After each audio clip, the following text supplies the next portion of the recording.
Hello guys, this is Sigma Institute of Excellence और हम आज पढ़ने जा रहे हैं chapter number 3 glimpses of the past. Before you read, here are some pictorial glimpses of the history of our country from 1757 to 1857.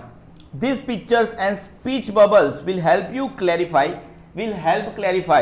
your understanding of the conditions that led to the event known as the first war of independence in 1857. ज़्यादा भाषण नहीं करूँगा, ज़्यादा भाषण सीखना है तो वहीं पे आना है आपको। गणेश साइट्स में सिग्मा इंस्टीट्यूट ऑफ एक्सीलेंस में 103 और 104 नंबर की शॉप है।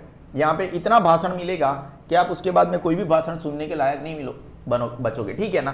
तो वो भाषण सुनने के लिए आपको पर्सनली आना है। कोई डाउट है? यहाँ पे देखो, मुफ्त में इतना ही ज्ञान मिलेगा बेटा। हाँ, चैप्टर पूरा समझा के जाऊंगा। द मार्टियर्स, यहाँ पे मेरे हिसाब से जहां तक मुझे नॉलेज है 9 ऐसे इवेंट्स है जो आपको दर्शाए गए। ये नंबर 1 है मार्टियर्स मतलब क्या? शहीद। यहाँ पे ये श्री लता मंगेशकर जी है, ठीक है ना। सर कैसे पता चला आपको? पता चल जाता है कभी कभी, थोड़ा तो इंटेलिजेंट हूँ, ठीक है ना, समझ रहे हो। और देखो यहाँ पे क्या होगा, क्या बताया गया है। अपार्ट फ्रॉम दैट, उन चीज़ों को साइड पे रखते हुए मैं बता दूँ, श्री लता मंगेशकर जी ने जब एक गीत गाया था, ये मेरे वतन के लोगों जरा आँख में भर लो पानी, वो मोनोटोनस बोल रहा हूँ, इसको राग देने की औकात हमारी नहीं है, फिर भी मेरे वतन के लोगों जरा आंख में भर लो पानी, जो शहीद हुए उनकी जरा याद करो कुर्बानी। तब उनके बाजू में जब ये जो बैठे हैं टोपी वाले, ब्लू कलर के कोट में, डार्क ब्लू कलर के कोट में, जिनके सूट में गुलाब भी है, वो हमेशा गुलाब रखते थे। इनका जन्मदिन कुछ चिल्ड्रन डे से मनाया जाता है ना, 14 नवंबर और समथिंग लाइक दैट। समझ रहे हो? Any doubts? नहीं है। जवाहरलाल नेहरू रोज चुके थे। वो गीत में इतना दर्द था। आज भी वो पर्टिकुलर सॉन्ग जब आप सुनते हो और अगर आज़ादी को फील करते हो, देश के प्रति आपको प्रेम है, अपने देश के प्रति, तो फिर आपके रोंगटे खड़े हो जाएंगे, आंखों में हल्का सा पानी आ जाएगा। उतना दर्द तो है ही। ए मेरे वतन के लोगों जरा आंख में भर लो पानी। तो at a function in Delhi, आपको पता चला हम क्या पढ़ने वाले हैं। दिल्ली में एक फंक्शन था। ओ माई countryman, let your eyes fill with your tears as you recall the sacrifices of Indian martyrs। क्या बोलना चाहते हैं? ए मेरे वतन के लोगों जरा आंख में भर लो पानी, जो शहीद हुए हैं उनकी जरा याद करो कुर्बानी। ये वही सॉन्ग है, हाँ ये वही सॉन्ग है जिसने इतिहास रचा था, ठीक है ना। और उसका पिक्टोरियल प्रेजेंटेशन लेके आए हैं, ठीक है ना। हम नहीं, देखो इतने में ही, फिर आगे का गीत आप पढ़ लेना। आप समझ रहे हो? आपको यहाँ पे ग्लिम्पसेस ऑफ पास्ट है, आपको इतिहास में डुबकी लगा रहे हैं कि हमारा इतिहास खून से लदा हुआ है। समझ रहे हो?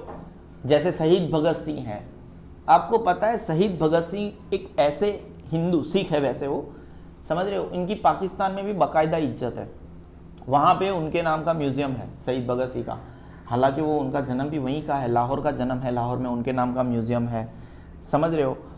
तो शहीद भगत सिंह एक ऐसे व्यक्ति है जिनको पाकिस्तान में भी इतनी इज्जत मिलती है, जिनको हिंदुस्तान में भी इतनी इज्जत मिलती है। क्यों? ऐसा तो क्या होगा उनके अंदर, वो कैरेक्टर था वो, समझ रहे हो। और वो कैरेक्टर ऐसे नहीं बनता है, ऐसी महानता ऐसे नहीं आती है, कुछ तो हुआ होगा, जानिए उसके बारे में। और आज की जवानी में वो कैरेक्टर्स क्यों नहीं है? जैसे आपको आपकी जनरेशन के जो हीरो है यो हनी सिंह, 6 साल तक बाइपोलर डिसऑर्डर से पीड़ित थे, वो खुद बोलते हैं, ठीक है ना। जब उनको कुछ मतलब ऐसे कोई आ रहा है, उनकी मम्मी के ऊपर ट्रस्ट नहीं है, उनको बीमारी हो जाती है, ड्रग्स लेते थे, दारू पीते थे, पूरे दिन नशे में रहते थे। ये सब चीज़ें नहीं करनी चाहिए, समझ रहे हो। वो भी पंजाबी है मेरे हिसाब से, शहीद भगत सिंह भी पंजाबी थे, बराबर है। उसके बाद में उड़दा पंजाब, सब ड्रग्स ले रहे हैं पंजाबी लोग। गुजरात में भी आजकल ऐसा है। क्यों? ज़रूरत क्या है? क्यों? आप आज़ाद हो गए हो इसलिए। अभी आज़ाद नहीं होते तो क्या करते? आप भी बंदूक लेके घूम रहे होते। तो समझो, जिन लोगों ने आपके पूर्वजों ने, हमारे जो शहीद है, उन लोगों ने जो ले लेना बेटा, उन लोगों ने जो सैक्रिफाइसेस किए हैं, तो उनके लिए ये पूरे दिन अपना कर्म अच्छा करो, देश के लिए कुछ काम करो, महान काम करो, आप भी बड़े बनो, ठीक है ना। मार्टियर्स वाला। अब कंपनीज कंक्वेस्ट, यहाँ पे हमने पढ़ना है कंपनी की जीत। पहले वाला मार्टियर वाला पॉइंट हमारा हो गया। ए मेरे वतन के लोगों जरा आंख में भर लो पानी, जो शहीद हुए उनकी जरा याद करो कुर्बानी। कंपनी की सब कॉन्क्वेस्ट, मतलब कंपनी ने कौन सी चीजें जीती जिससे भारत में ब्रिटिश ईस्ट इंडिया कंपनी का राज बढ़ता ही गया। बात उन दिनों की है 1757 से लेके 1849 तक, है ना, तकरीबन 92 ईयर्स का सौदा है ये। देखते क्या होता है। विथ इट्स सुपीरियर वेपन्स, मतलब उस जमाने में अच्छे हथियार लेके आ गए। The British East India company, कौन बेटा? ब्रिटिश, मेरे को ब्रिटिश टर्म गलती से बोल रहा हूं मैं, पता नहीं टंग क्यों चिपक रही है। British East India Company, BEIC, British East India Company, उनके पास बहुत खतरनाक हथियार थे। कैसे थे? With its superior weapons the British East India Company was extending its power in 18th century. आपको पता है 18th सेंचुरी मतलब क्या? पता है? नहीं पता है। देखो अभी कौन सी सेंचुरी चल रही है? 21st सेंचुरी चल रही है। ठीक है, हमेशा जब भी मैं एसएस पढ़ाता हूँ ऐसी कुछ चीज़ें आती है, इरिस्पेक्टिव बच्चों को कितना नॉलेज है मैं उसके ऊपर नहीं जाता हूँ, मैं हमेशा ये नॉलेज दे देता हूँ। 21st सेंचुरी यानी 200 से लेके 2000 से लेके 2099 तक।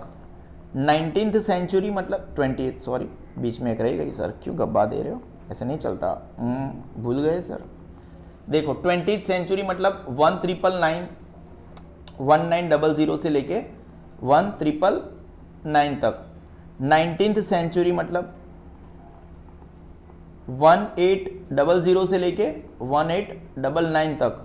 और हम 18th सेंचुरी की बात कर रहे हैं, उसका मतलब 1700 से लेके 1799 तक। And doubts? कोई डाउट नहीं है, वीडियो एक बार देख लेना क्या लिखा है, बोर्ड पे दिख नहीं रहा होगा। 18th सेंचुरी में ब्रिटिश ईस्ट इंडिया कंपनी में अपने आप को फैलाना शुरू कर दिया। इंडिया का फोटो दिया गया है 1765 का।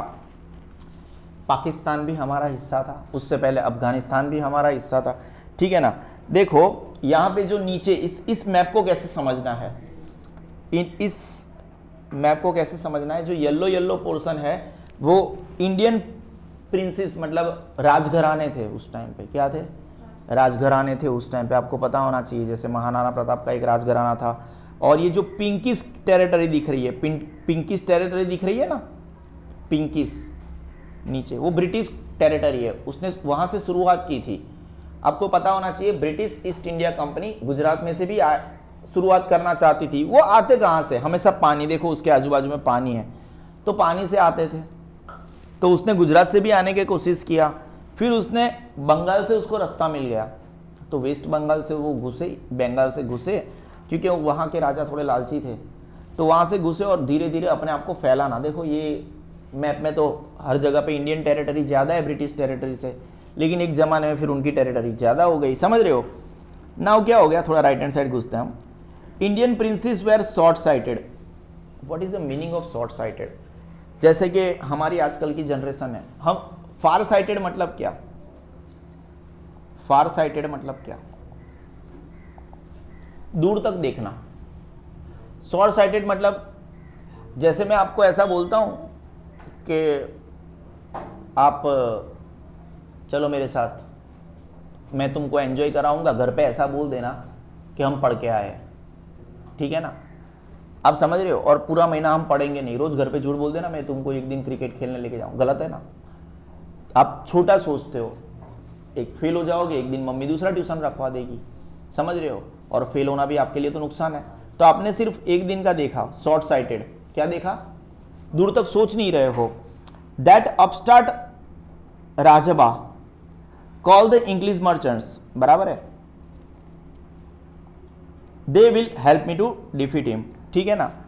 ये इन लोगों ने सब कुछ चीटिंग बीटिंग चालू कर दिया और उन्होंने बोला कि they will help me to defeat him, एक दूसरे को मतलब खींचना बीचना शुरू कर दिया। The people had no peace due to such constant fights, एक दूसरे से लड़ते रहते थे। मतलब एक राजा है, ठीक है ना, उसका कोई सिपाही है, ठीक है, वो उसके साथ इतिहास पढ़ोगे, पढ़ा है शायद 8th स्टैंडर्ड में, अगर गुजरात बोर्ड की बुक पढ़ते तो आपने स्टार्टिंग में पढ़ा होगा, 9th स्टैंडर्ड में वापस वही चीज़ें रिपीट होती है। ये दूसरा राजा है, वो इसके सिपाही को खरीद लेता है, वो सिपाही खरीदा गया मतलब इसको हरा देगा, मतलब आप समझ रहे हो ना, चीटिंग बीटिंग शुरू हो चुका था। और ये जो कांस्टेंट फाइट की वजह से लोगों के अंदर शांति नहीं रही थी, पीस कहाँ होगा, ठीक है। द राइवलरीज, नीचे आ गए हम, ठीक है। The rivalries helped east India company and it could easily subdue Indian princesses one by one.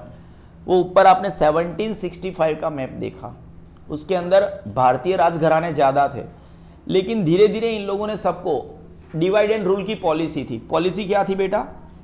Divide and rule.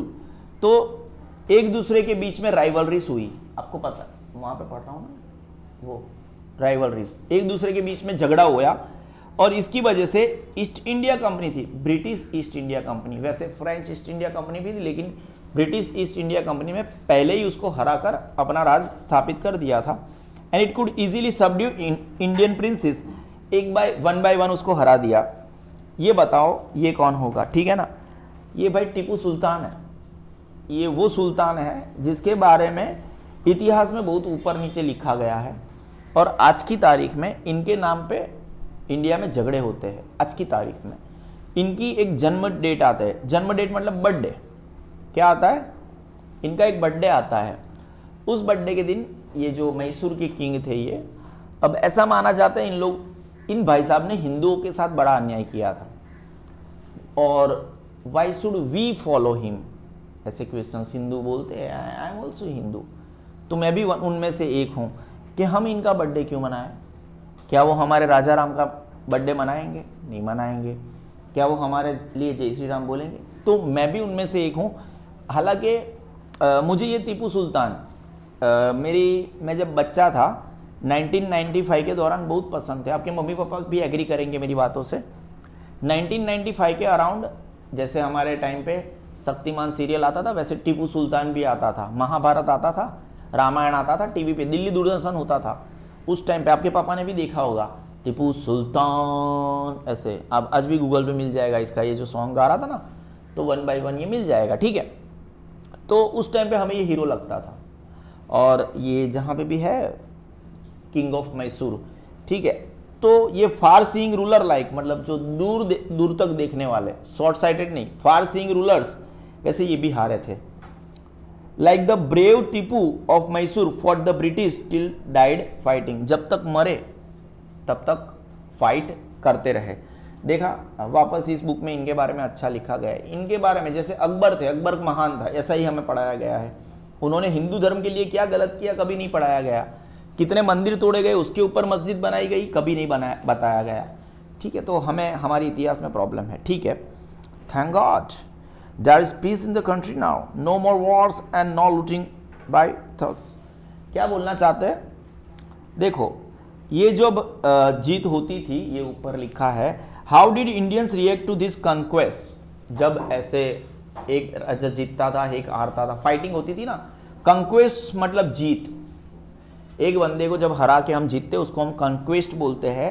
तो इसको भारतीय लोग कैसे देखते थे? अच्छा हुआ ब्रिटिश ईस्ट इंडिया कंपनी अगर जीतती है तो बोलती है, भारतीय ऐसा बोलते थे, अच्छा हुआ, थैंक गॉड, भगवान ने अच्छा किया। There is peace in the country now, हमारे देश में अब शांति है। नो मोर वॉर्स, अब लड़ाई नहीं होगी। And no looting by thugs, चोर द्वारा अभी कोई चोरी लूटफाट नहीं होगी। थग्स लूटफाट करते हैं ना, ठीक है ना।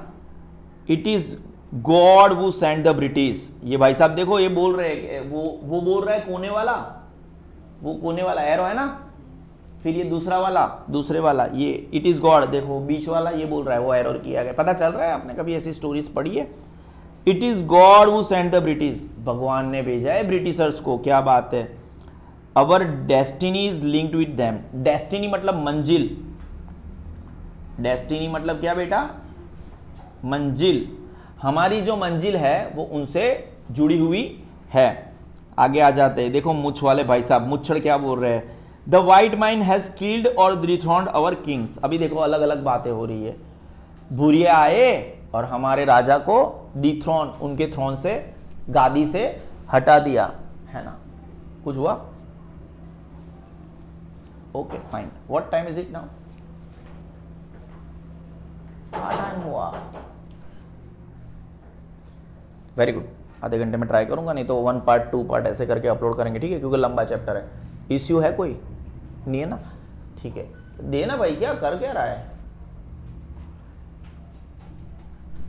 हाँ तो दे देना।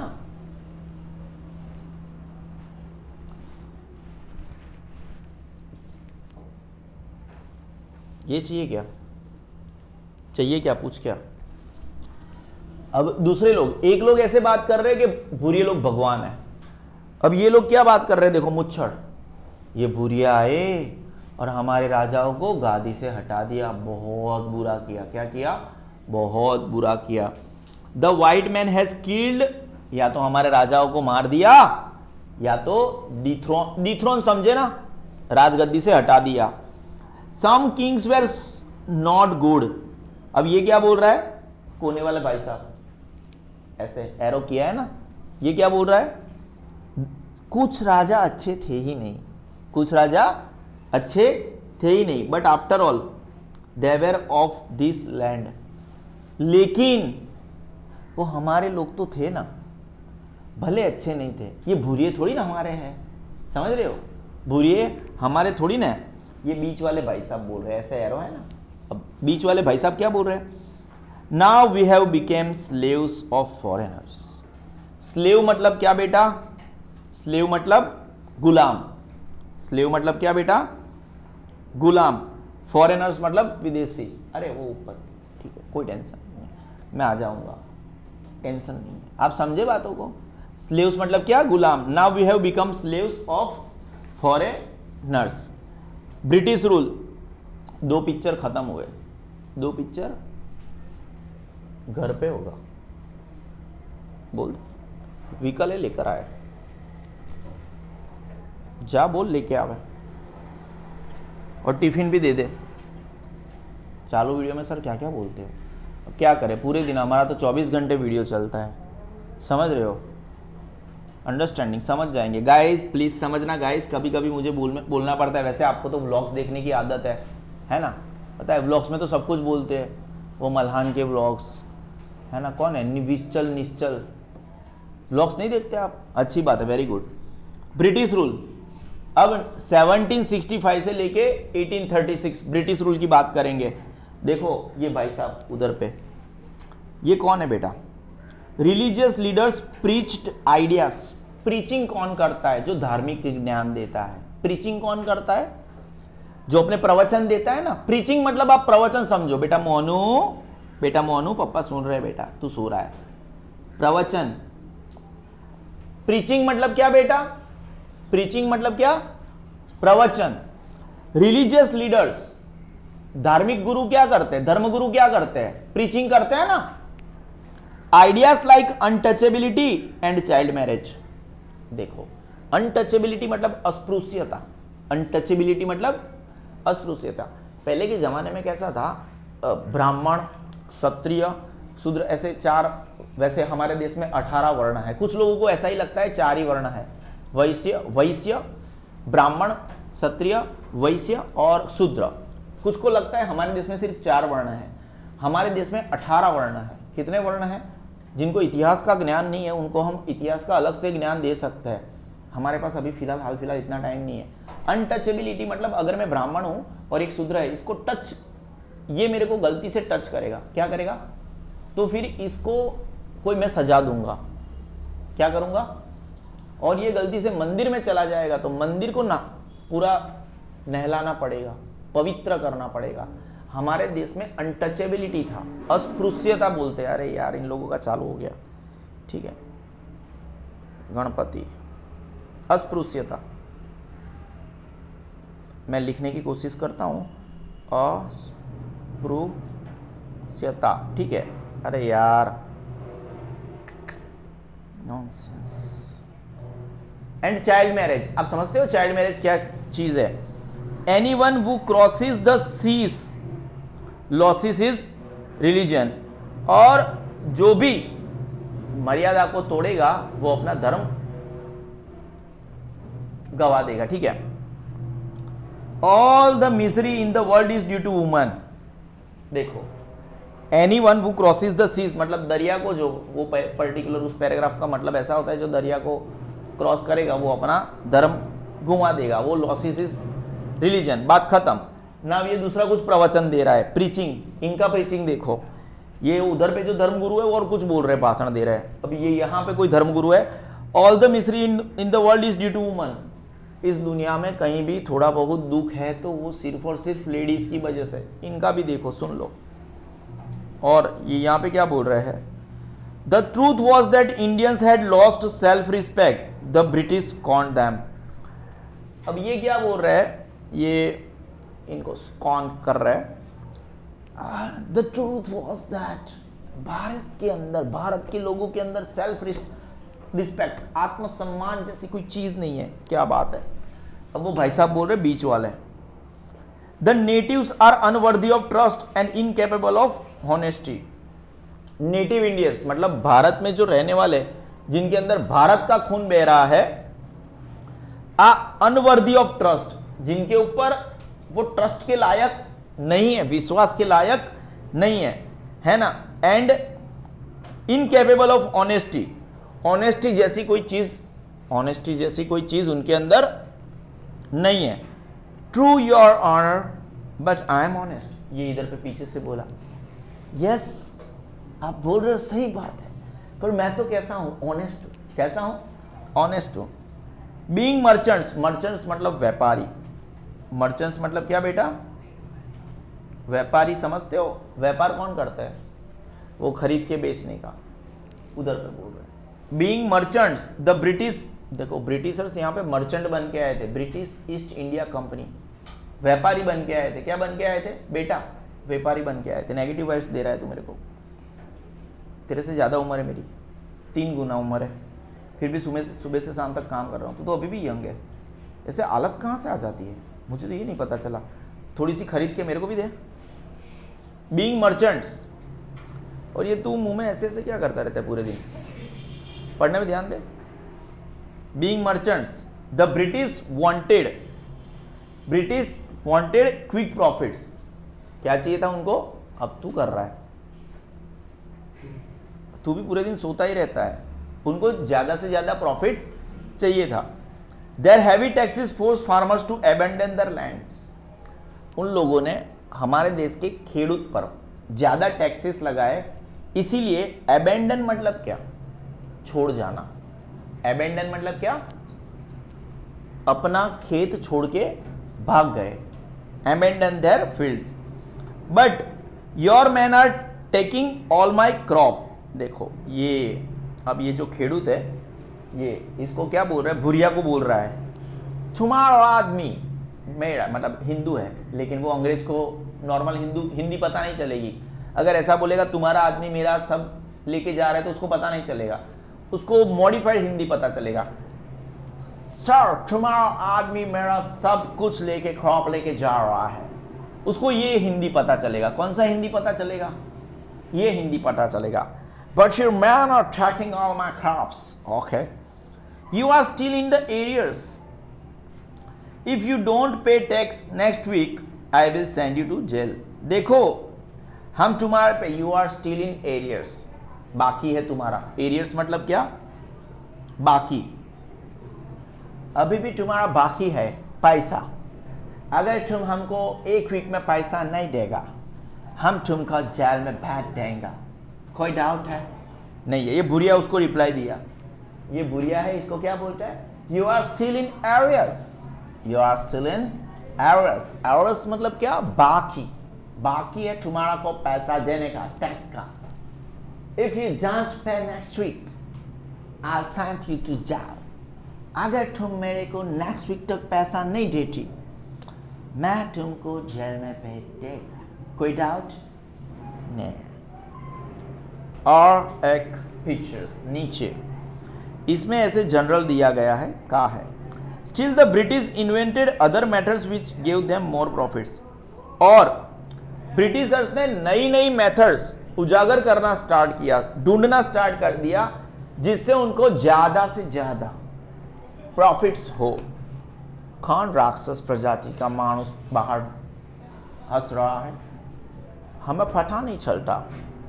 ठीक है, नाउ ये भाई साहब बोल रहे हैं, ये वाले भाई साहब देखो एरो है, the goods manufactured in England should not have any import duty when brought to India. देखो यहां पे क्या बोला है, एक देश से, ये मेरा वीडियो देखना, यहां पे मैं क्या सिखा रहा हूं, एक देश से जब दूसरे देश में सामान आता है, क्या आता है, तो जब एंट्री पॉइंट पे, जैसे ही आप देखो इंडिया से किसी और देश में घूमने जाओगे और वापस रिटर्न आओगे इंडिया में, तो आपका बैग चेक किया जाएगा और उसमें आप एक्स्ट्रा गोल्ड या कुछ लेके आए हो तो फिर उसके ऊपर आपको टैक्स देना पड़ेगा। आप समझ रहे हो? तो इन लोगों ने क्या रूल बनाया, इंग्लैंड से अगर इंडिया में कोई चीज आएगी तो उसके ऊपर टैक्स नहीं लगेगा, और टैक्स नहीं लगेगा तो वो चीज तो सस्ती हो जाएगी। समझ रहे हो? और सस्ती हो जाएगी उसका मतलब गवर्नमेंट को फायदा नहीं होगा, लेकिन कंपनी को फायदा होगा, और लोग वही चीजों को खरीदेंगे, और इंडिया की चीज जो इंडिया में बनती है वो तो महंगी मिलेगी। आप समझ रहे हो? तो इन लोगों ने क्या किया, समझ पड़ा तुम लोगों को? The goods manufacture in England should not have any import duty. Import मतलब आयात, आयात, ये यार आयात हो गया, आयात तो जकात तो, सर क्या लिखा है, इससे अच्छा इंग्लिश में समझा देते हैं भैया, वही तो प्रॉब्लम है। इंपोर्ट ड्यूटी मतलब दूसरे देश से जब हमारे देश में कुछ आता है तो हमें उसके ऊपर टैक्स पे करना पड़ता, जो मंगाता है उसको टैक्स पे करना पड़ेगा। जैसे मैं अमेरिका से, अभी अमेरिका से एक आपका आता है ना वो गेम का बॉक्स, क्या आता है, प्ले स्टेशन 6। मेरे को कल ही ये 11th वाले बच्चों ने बताया, मैंने प्ले स्टेशन 7 मंगाया है, प्ले स्टेशन 7 बराबर है, अमेरिका से मंगाया है, वो बाद में डिस्कस करेंगे। प्ले स्टेशन 7 जब मैं मंगाया तो वो जब कुरियर में आया, फ्लिपकार्ट वाले डिलीवरी कर रहे थे, ठीक है ना, तो घर पे आके बोलते सर इसका ये प्राइस है, लेकिन आपको गवर्नमेंट ऑफ इंडिया को 10,000 का टैक्स पे करना पड़ेगा, इंपोर्ट ड्यूटी, क्योंकि वो वहां से यहाँ पे आया ना, आयात हुआ। कोई डाउट है बेटा? कोई डाउट है? नहीं है ना? समझ पड़ गया? प्ले स्टेशन 7 आ रहा है, जब भी खेलना है तो मेरे को बताना, 1 घंटे का 5,000 रुपया है। कोई डाउट है? नहीं है। ये भाई साहब बोल रहे हैं good idea sir, good idea. क्या बोल रहे हैं? Good idea, okay. वापस यहाँ पे कोने में कुछ लिखा है, जनरल इंफॉर्मेशन है। The East India Company's laws मतलब कायदे began to cripple Indian industries, ऐसे तोड़ मरोड़ के रख दिया, क्रिपल भूखा बुला दिया, इंडिया में इंडस्ट्रीज की हालात बिगड़ गए। कोई डाउट है? नहीं है। मैं यहाँ पे था, अब मैं यहाँ पे आया, ठीक है। देखो यहाँ पे इनएविटेबली, व्हाट इज इनएविटेबल? देखो मैं आपको इनएविटेबल का मतलब समझाता हूं। क्या समझाता हूं? इनएविटेबल मतलब क्या? जैसे अगर आप पढ़ोगे नहीं तो आपका फेल होना इनएविटेबल है। अगर आप पढ़ोगे नहीं तो आपका फेल होना क्या है? इनएविटेबल, मतलब ऐसा ही होके रहेगा, इसको कोई रोक नहीं सकता। इनएविटेबली फैमिन्स फॉलोड, फैमिन्स मतलब पता है आपको? दुकाल, फैमिन्स, फैमिन्स मतलब क्या? दुकाल। Between 1822 and 1836 15 lakh Indians died. Bro famines मतलब क्या? दुष्काल, ड्रॉट। ड्रॉट तो पता चलता होगा ना, जहां पे बारिश का नहीं गिरना। अब पता चला फैमिन्स मतलब क्या? बारिश नहीं गिरना। और बहुत सारे दुकाल पड़े, सूखा बोल दो, अब पता चला, ठीक है। 1822 से कब? 1822 से 1836 कितने? 15 लाख लोग मर गए। यहाँ पे कुछ ज्यादा हो गया, इसको थोड़ा हटा देते हैं। 1836 कितने लोग मर गए? 15 लाख लोग मर गए। रीजन क्या था? स्टारवेशन। रीजन क्या था बेटा? स्टारवेशन मतलब भूख, मरा। स्टारवेशन मतलब क्या? मतलब भूख से तड़प के मर गए। कोई डाउट है? The British policies ruined the expert artisans and their business. और ये जो ब्रिटिश की पॉलिसीज थी उनकी वजह से एक्सपर्ट आर्टिसंस थे, कला कारीगर थे, वो भी बर्बाद हो गए। रूइंड मतलब क्या बेटा? RUINED, मतलब वो क्या हो गए, बर्बाद हो गए और उनका बिजनेस धंधा भी क्या हो गया, बर्बाद हो गया। कोई डाउट है? देखो अभी भी हमारे, रुको एक मिनट ब्रो रुको, अभी भी हमारे बहुत सारे पेजेस बाकी है राजा राम मोहन रॉय। यहाँ से 4 5 6 7 8 9 हमें ये कवर करना है, लेकिन हमारा शायद आधा भी होगा और नीचे गणपति का वो ढोल बज रहा है, शायद हमें उस लेवल पे अगर आधार छोड़ना पड़ेगा ना, वो थोड़ा मजा नहीं आएगा। हम इसको पार्ट 1 करके अपलोड कर देते और गाइस शाम को आओगे तो इसका हम आगे वाला पोर्शन गाइस आगे बढ़ाएंगे और फिर और कोई टाइम होगा तो नेक्स्ट चैप्टर भी देख लेंगे गाइस।